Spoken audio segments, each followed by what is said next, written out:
The sky turned a sickly shade of green as the first wave of Xeno-Alliance ships descended from the heavens. What had once been a peaceful morning quickly spiraled into chaos. People stared in disbelief as massive alien ships blotted out the sun, their size unimaginable, their weapons unimaginable. The air vibrated with a low hum, and a strange, almost oppressive silence blanketed the cities below. It didn't take long for the invaders to make their presence felt. The first bombs fell just minutes after the ships arrived, fast, destructive, and precise. Cities were leveled in mere hours, their structures reduced to rubble. The air was thick with smoke and the cries of a civilization being torn apart. Military forces scrambled to mount a defense, but the Xeno-Alliance's weapons were unlike anything Earth had ever seen. Lasers sliced through armor, plasma cannons melted entire battalions, and unseen energy fields rendered human firepower useless. Within a matter of days, the major world powers had crumbled. Governments fled, leaders were captured, and the world's military forces were shattered. There was no unified resistance to the onslaught. Instead, isolated groups of survivors scattered, trying to avoid the unstoppable force that had arrived from the stars. Earth's people watched helplessly as their cities fell, as their homes were destroyed, as their loved ones were taken. It wasn't long before the invaders made their intentions clear. Earth was not just a target, it was an asset to be claimed. The Xeno-Alliance wasn't here to negotiate, to reason, or to coexist. They were conquerors, and they viewed humanity as nothing more than an obstacle in the way of their expansion. Earth's resources were ripe for the taking, and their invasion was only the beginning. As humanity was pushed to the brink of extinction, a sense of helplessness hung over the survivors. For the first time in history, Earth's people truly understood what it meant to be powerless. Those who had once walked the Earth with pride now hid in the shadows, hunted by creatures from beyond the stars. The invaders seemed everywhere, on the ground, in the sky, and even in the oceans, their alien technologies giving them the ability to dominate every facet of the planet. Yet, despite this overwhelming force, one thing became clear. The invaders had underestimated the human spirit. They had assumed that humanity would submit quietly, that they would accept their fate without resistance. But they had failed to account for what made humans different. Even in the darkest moments, when all seemed lost, there were whispers of rebellion. In the ruins of a destroyed city, survivors found one another. A scientist hiding in the mountains would cross paths with a soldier whose family had been taken. A former diplomat would meet a factory worker who had lost everything. Together, they would form the beginnings of something that the aliens could never understand, a resistance, born not out of military might or technological superiority, but out of sheer willpower. The invaders had no idea what they had awakened. It would not be easy. Resources were scarce, technology was limited, and the enemy was overwhelming. But as Earth burned, as its people were driven to the edge of extinction, one thing was undeniable. Humanity would never go quietly. They might have been pushed to the brink, but they were far from defeated. This was just the beginning. And the invaders were about to learn the most dangerous lesson of all. Never underestimate the will of humanity. Months passed in the wreckage of Earth. The surface of the planet, once teeming with life and bustling cities, had become a desolate wasteland. Alien ships patrolled the skies, and Xeno-Alliance soldiers roamed the streets, imposing their rule with brutal efficiency. Earth's major cities lay in ruin, but life had not been entirely extinguished. In the darkest corners of the planet, something incredible was beginning to take shape. While the invaders had focused on domination, they had overlooked the thing that made humanity so dangerous, its capacity for survival. Deep underground, in hidden bunkers and abandoned military installations, pockets of humanity began to regroup. They weren't just trying to stay alive anymore. They were organizing. They were learning. And more importantly, they were preparing to strike back. Dr. Sarah Connor, one of the brightest minds left on Earth, had spent the first months after the invasion in hiding. A scientist, an engineer, and a mother, she had lost everything. Her family was taken during one of the early attacks, and in her grief, she had nearly given up hope. But then she had discovered something that would change everything.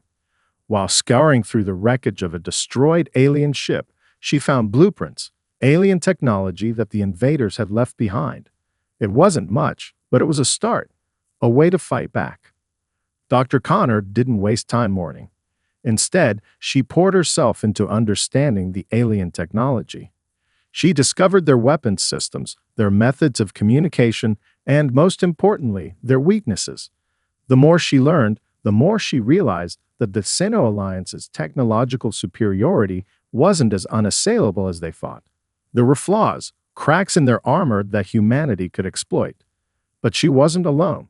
Across the world, the survivors who had formed small resistance groups began to share their knowledge. A former military officer named Mark Richards led a cell in the devastated remnants of New York City.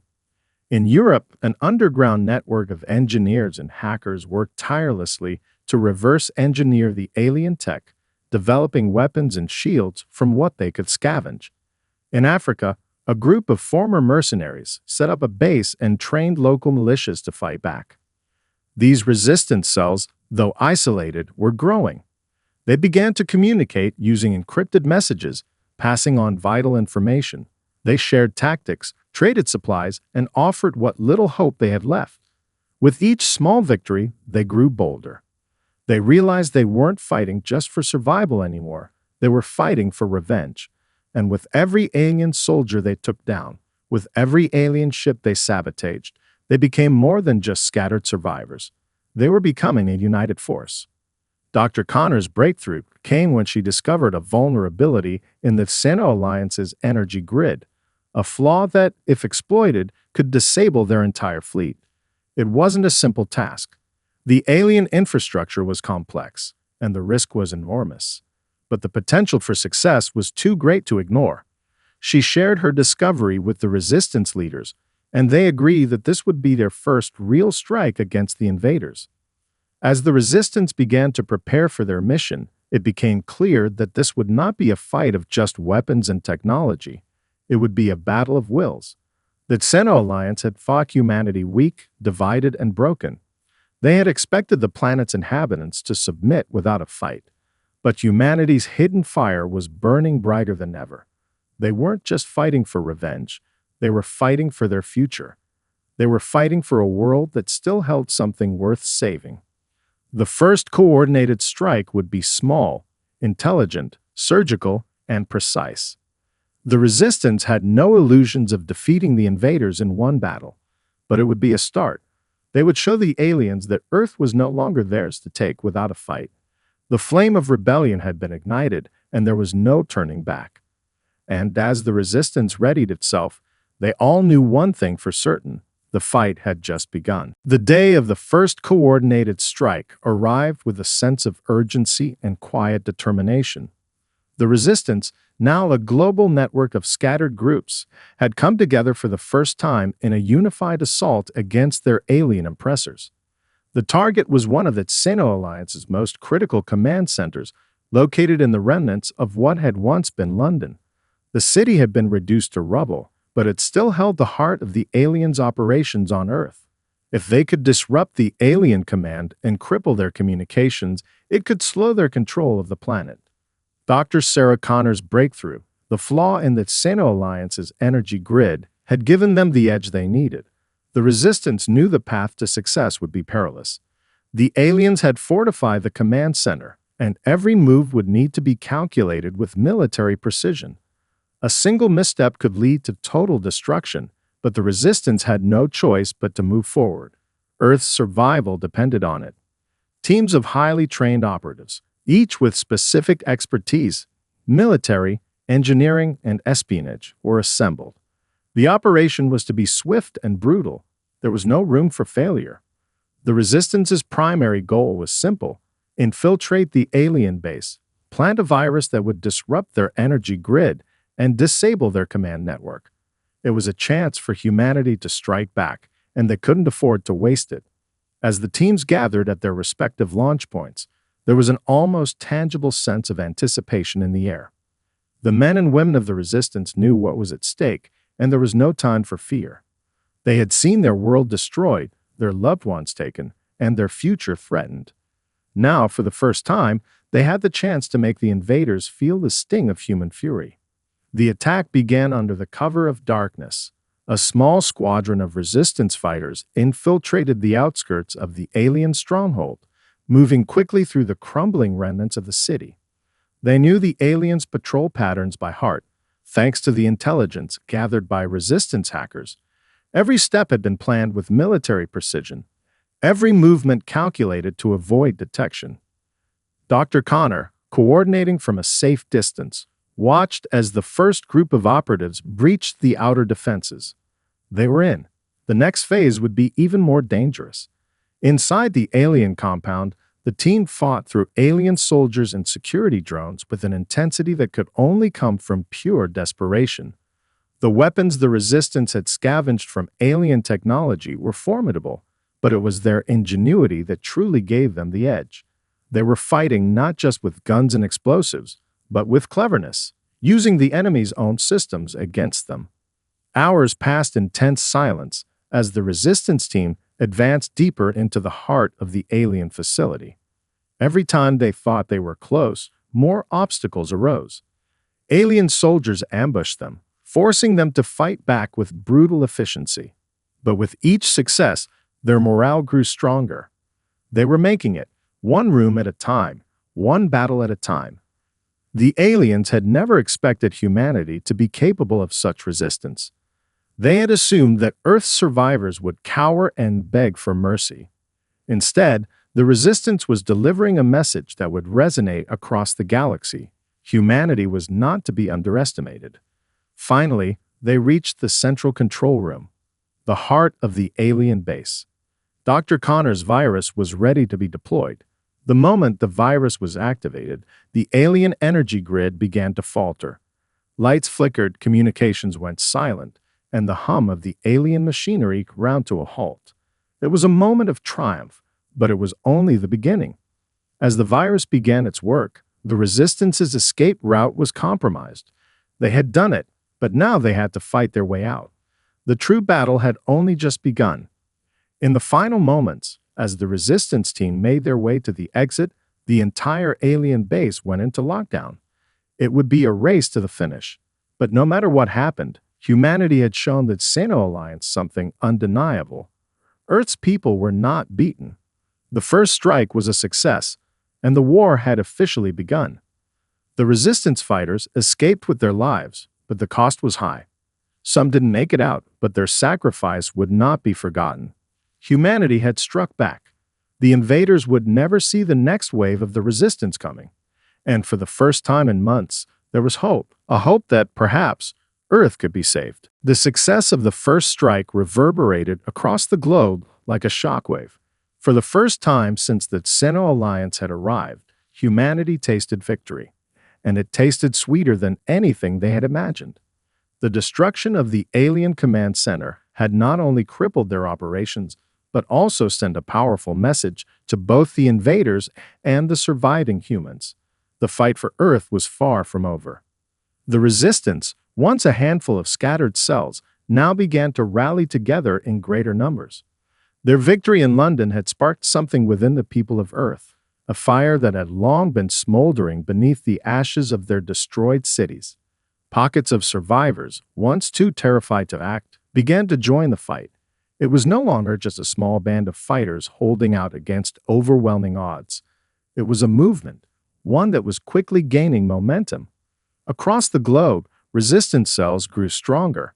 In the United States, a network of former military personnel and scientists came together in the underground bunkers beneath what remained of Washington, D.C. They began to share intelligence, reverse engineer alien technology, and develop new weapons. In Europe, resistance operatives who had once lived in the shadows now boldly operated in the open, staging daring raids on alien supply convoys. Every attack was a step toward reclaiming the planet. Every victory a sign that Earth's fight for survival was not in vain. Dr. Sarah Connor, who had once been a solitary figure in the early days of the war, found herself at the center of the growing rebellion. Her breakthrough with the alien energy grid had proven that humanity could fight back, and now her knowledge was vital to the Resistance's future success. She worked tirelessly, guiding the scientists and engineers who had joined the cause, teaching them how to use the alien technology to their advantage. Her brilliance, combined with the determination of the growing Resistance, began to turn the tide in humanity's favor. But the Seno Alliance was not blind to the rising threat. They had underestimated humanity once, and they would not make that mistake again. Their response was swift and merciless. They began to deploy more advanced forces, tightening their grip on the planet and launching retaliatory strikes against Resistance strongholds. Entire cities were razed in an effort to crush the growing rebellion. But the more the invaders pushed, the stronger humanity fought back. The Resistance was not broken, it was galvanized. The humans' greatest strength lay in their adaptability. While the Seno Alliance relied on brute force and overwhelming numbers, humanity had learned to fight with precision, using guerrilla tactics to exploit weaknesses in the alien forces. The Resistance had no desire for a drawn-out war. They wanted to hit fast and hard, to disrupt the alien supply lines, sabotage their technologies, and strike at the heart of their operations. The humans understood that their advantage was in their ability to think outside the box, to surprise and outmaneuver their enemies at every turn.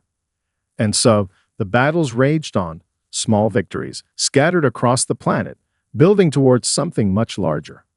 Resistance cells became better organized, more sophisticated in their tactics. They had begun to understand the Seno Alliance's movements, how to predict their next moves, how to counter their every action. Every strike, every ambush, every successful mission left the aliens with fewer resources, fewer soldiers, and fewer options. Yet, despite their growing strength, humanity knew that they could not win this war alone. The Resistance's leaders began to realize that they needed more than just their own people to turn the tide. They needed to unite the fractured nations of Earth to form a single front against the invaders. But that would not be easy. Humanity had been fractured for decades before the invasion, and old wounds ran deep. The scars of past conflicts, the distrust between nations, were still present. But the Seno Alliance had given humanity a common enemy, one that transcended national borders. Slowly, world leaders began to set aside their differences, understanding that unity was their only hope. The Resistance grew into something more than just a military movement. It became a symbol of what humanity could achieve when they put aside their divisions and fought for a common cause. In the wake of their first victory, the Resistance began to coordinate larger-scale operations. They were no longer just harassing the aliens. They were preparing for an all-out assault. The next step in their strategy was clear: to strike at the Seno Alliance's core, to destroy their communications infrastructure and supply hubs, and to send a message that humanity was no longer the prey, but the hunter. The tide was turning. Earth's defenders were no longer on the run. The war was far from over, but humanity's spirit was stronger than ever. With every battle, the Resistance grew bolder, more united, and the Seno Alliance began to realize that they had awoken a sleeping giant, one that was more dangerous than they could have ever imagined. Humanity's revenge was only just beginning. The battle for Earth was far from over, but humanity's resistance was about to take a bold and dangerous step. After the success of their early strikes, the Resistance had become more confident, more calculated in their actions. They had learned much about the Seno Alliance's tactics and weaknesses, but now they faced a new and terrifying challenge. The Seno Alliance's military might was no longer just concentrated on Earth. The invaders had made Titan one of Saturn's moons, their new staging ground, setting up a heavily fortified base from which they planned their final assault on humanity. The Seno Alliance's objective was clear: crush any remaining pockets of resistance, neutralize Earth's growing power, and force humanity into submission once and for all. It was on Titan that the fate of Earth would be decided. The Resistance knew that if they did not strike now, the invaders would consolidate their forces, making it impossible to reclaim Earth. Titan was a key part of the Seno Alliance's strategy. It was from there that they had been coordinating their invasions of the solar system, sending fleets to Earth, Mars, and beyond. A strike against Titan would not only disrupt their operations, but it would send a message that humanity was no longer just fighting to survive.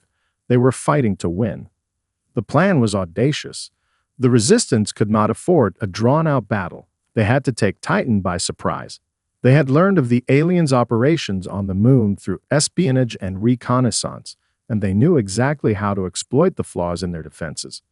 Dr. Sarah Connor had discovered that Titan's main shield generator, the core of the base's defense system, was vulnerable to a direct attack.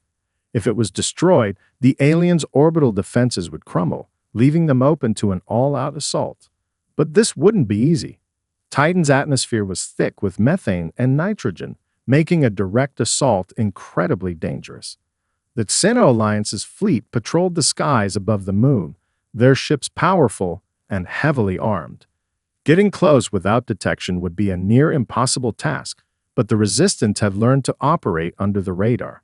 They had gathered a small fleet of stolen alien ships, modified with human ingenuity, and had planned the most covert attack in history. Dr. Connor, working with a team of Resistance engineers, had perfected the technology needed to bypass the Xeno Alliance's planetary shields. The humans would enter Titan's atmosphere undetected and hit the base fast and hard. There was no room for error. The battle would be swift, or it would be the end of everything. As the Resistance fleet assembled in the darkness of space, the weight of the operation pressed heavily on everyone involved. This was it, the turning point. If the Resistance could pull this off, they would have crippled the Xeno Alliance's power in the solar system. If they failed, the aliens would be free to finish what they had started on Earth. The ships, a mix of human-made and repurposed alien vessels, cut through the cold emptiness of space toward Titan, their engines silent, their movements calculated. The tension among the crew was palpable, each fighter knowing that their actions would decide the fate of the planet below. Upon entering Titan's orbit, the Resistance ships cloaked themselves, their technology allowing them to avoid the Xeno Alliance's radar systems. They slipped into position undetected, their targets locked. The first phase of the operation was a series of precise strikes on Titan's outer defenses, communication arrays, sensor hubs, and minor outposts, leaving the invaders scrambling to mount a defense. As soon as the alarm was raised, the Resistance hit them with everything they had.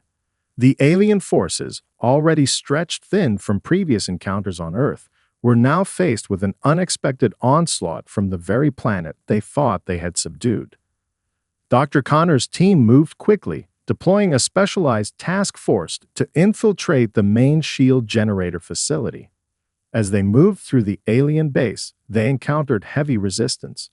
Alien soldiers, robotic drones, and automated turrets all stood in their path. But the humans had trained for this moment. They fought with a fury born of desperation, every soldier fighting not just for victory, but for the future of their children, their homes, and their world. Inside the core of the facility, Dr. Connor's virus was unleashed.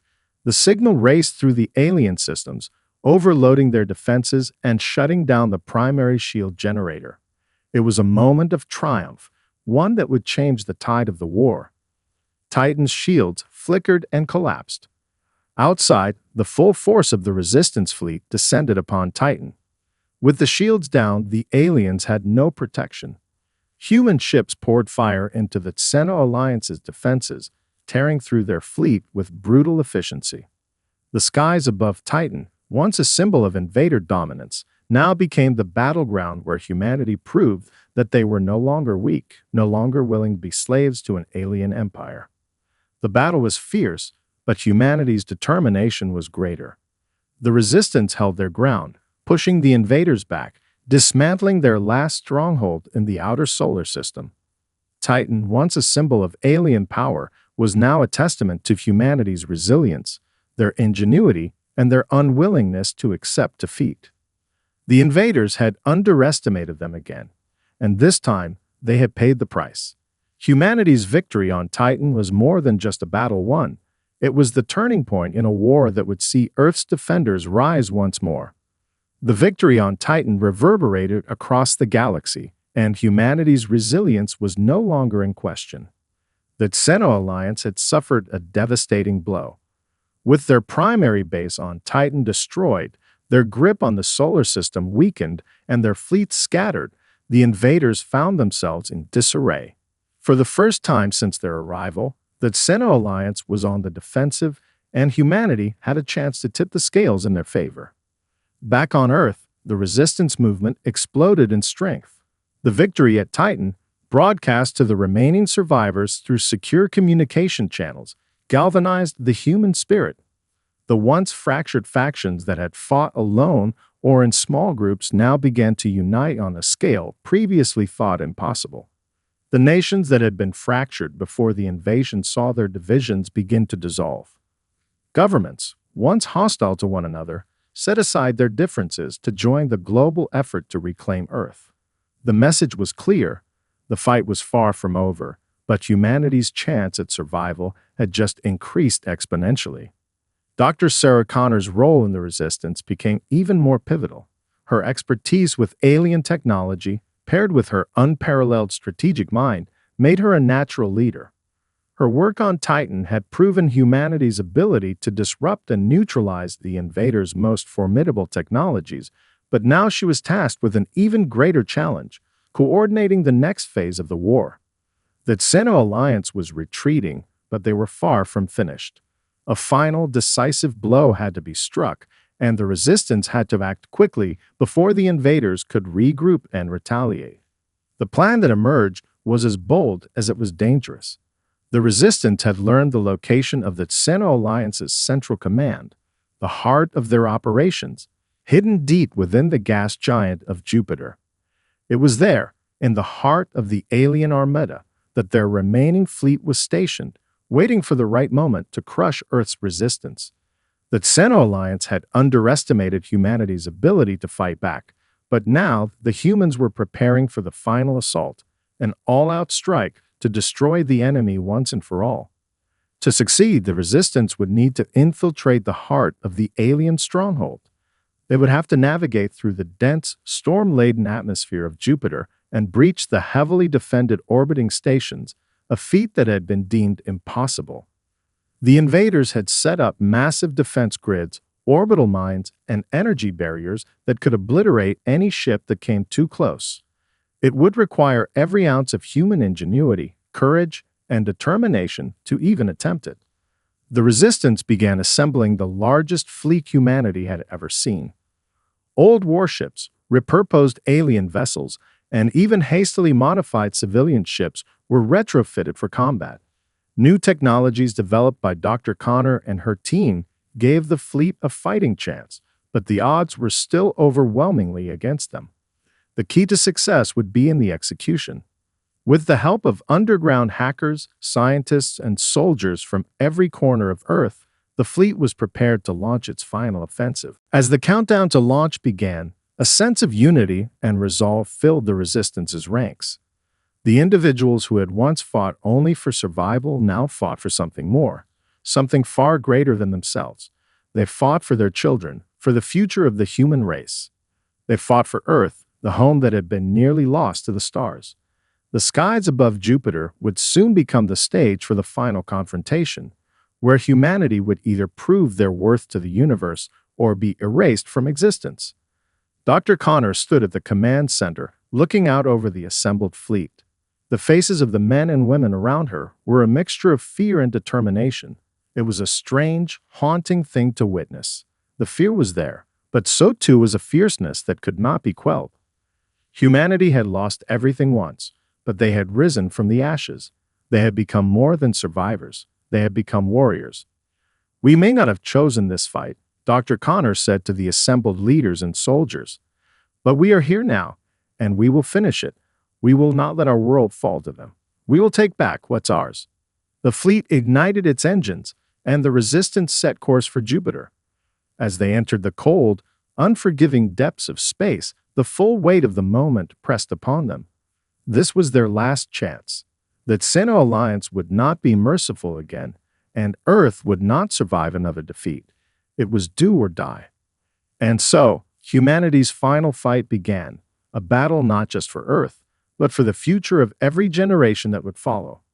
The resistance had become a symbol of hope, And now they were about to deliver the blow that would either end their struggle or change the course of history forever. The journey toward Jupiter was a long and treacherous one. The Resistance fleet, now fully assembled and ready for battle, moved through the vast emptiness of space with only the faint hum of their engines to break the silence. The final phase of the war had begun, and the weight of the task ahead hung heavily over every soldier and officer. In the depths of space, far from the comforting embrace of Earth's atmosphere, the fate of the human race was being decided. As they neared Jupiter, the atmosphere became hostile, the violent storms that churned across the gas giant's surface, a reminder of the sheer power of the planet. The Resistance fleet had to navigate through this turbulent expanse, using advanced stealth technology to avoid detection by the alien patrols. The closer they got to the heart of the Sino Alliance's command station, the more dangerous the journey became. The Sino Alliance had transformed the space around Jupiter into a labyrinth of defense systems, each more advanced than the last. Orbital mines floated like deadly sentinels, their sensors ready to pick up any intruders. Energy shields surrounded the Sino Alliance's stations, capable of deflecting even the most powerful of human weapons. It was a fortress in the sky, designed to be impenetrable. But the Resistance had learned from their past victories. They had studied the alien technology, found the weaknesses in their defenses, and developed countermeasures. Dr. Sarah Connor's insights into the enemy's energy systems were invaluable, and now, as the fleet entered Jupiter's orbit, humanity's most brilliant minds worked in tandem to exploit every vulnerability. The mission was simple: strike hard, strike fast, and make it count. The first wave of Resistance ships, small and nimble, darted toward the outer edges of the Sino Alliance's defensive perimeter. The fleet had divided into several strike groups, each with a specific target. Some would disable the orbital mines, while others focused on breaking through the shields surrounding the command station. The ships moved swiftly, each commander knowing that a single mistake could mean disaster. Dr. Connor watched from the command center aboard the lead ship, her heart pounding in her chest. The tension in the air was palpable as the first missiles were launched, cutting through the blackness of space toward their targets. The enemy responded quickly. Alien fighters, sleek and deadly, emerged from the command station, launching a counterattack with terrifying precision. The battle had begun. Explosions lit up the cold void of space as Resistance ships collided with alien forces. Laser beams crisscrossed the sky, and the hum of engines mixed with the roar of distant explosions. The fight for Jupiter's orbit was fierce, and the Sino Alliance's forces fought with every weapon at their disposal.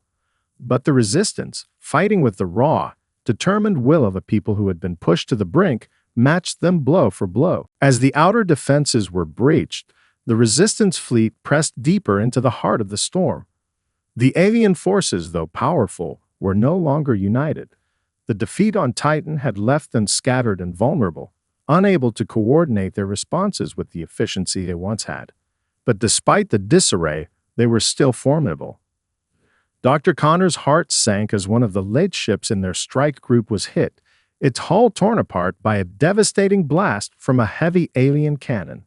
The ship was lost, but the crew's sacrifice would not be in vain. The Resistance had come too far to retreat now. The remaining ships pushed on, carving a path through the alien defenses. As they neared the command station, the final hurdle awaited. The Sino Alliance's flagship, a colossal vessel bristling with weapons, had appeared from behind the moon of Europa. It was a sight that filled even the most seasoned Resistance soldiers with dread.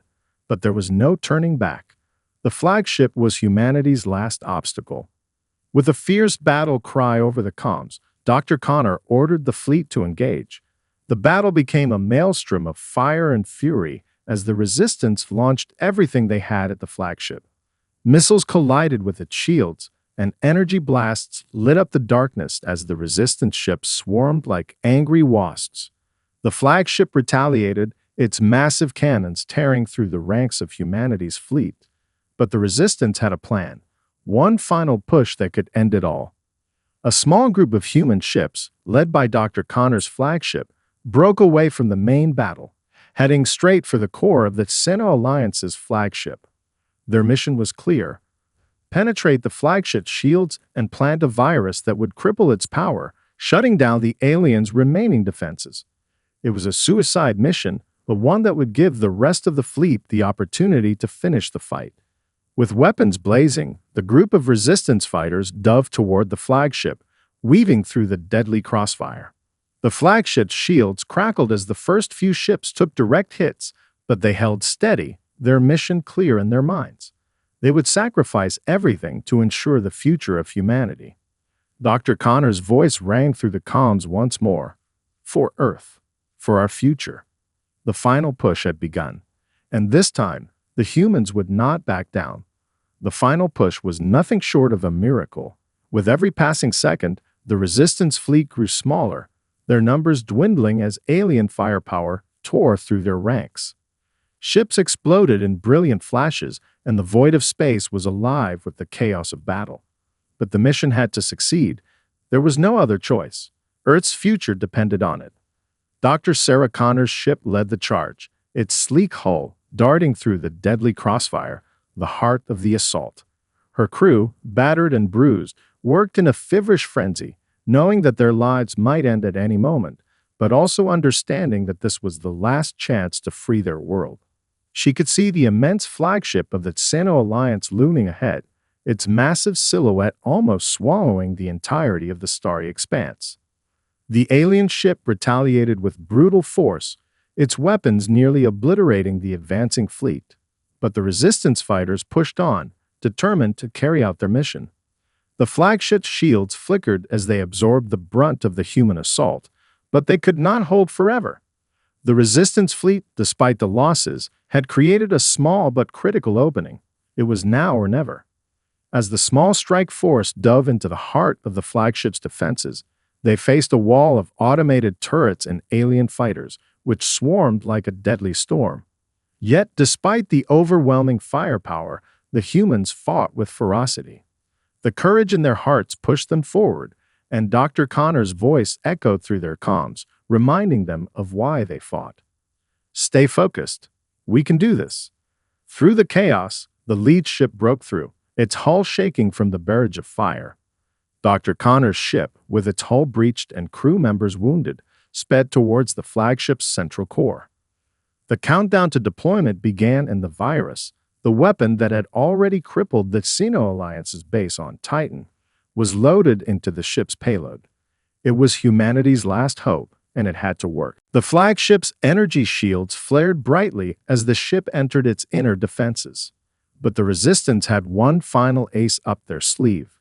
Dr. Connor had modified the virus to adapt to the flagship's technology, ensuring that it would penetrate even the most advanced alien security systems. The virus, once unleashed, would spread through the flagship's power grid, shutting down its weapons, its shields, and its ability to fight back. The Resistance ship raced toward the core. With a final, deafening explosion, the virus was deployed.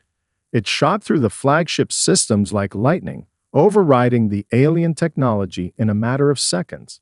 The massive ship shuddered, its weapon systems going offline, its shields flickering and failing. For the first time in months, the Sino Alliance's forces were vulnerable. Dr. Connor and her crew watched in stunned silence as the alien flagship began to crumble. The once unstoppable war machine was now nothing more than a sitting target. The remaining Resistance ships immediately launched a coordinated assault, their weapons blasting through the weakened hulls of the alien vessels, tearing them apart in rapid succession. But the victory came at a cost. The strike force, including Dr. Connor's ship, had taken severe damage during the attack. The ship's systems were failing, and the crew was barely holding on. With the flagship in ruins, the alien forces quickly began to retreat, but it was too late. The Resistance had delivered a fatal blow to the invaders, and they were retreating in disarray, unable to regroup in time to prevent the human onslaught.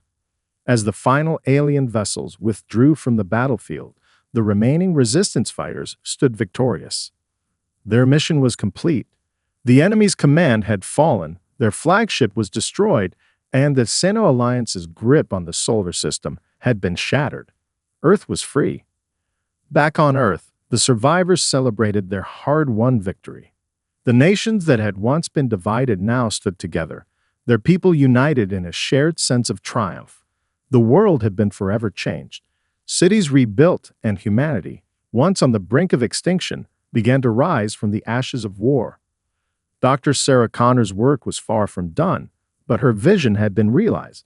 The fight for Earth had been won, but it was just the beginning of a new era for humankind.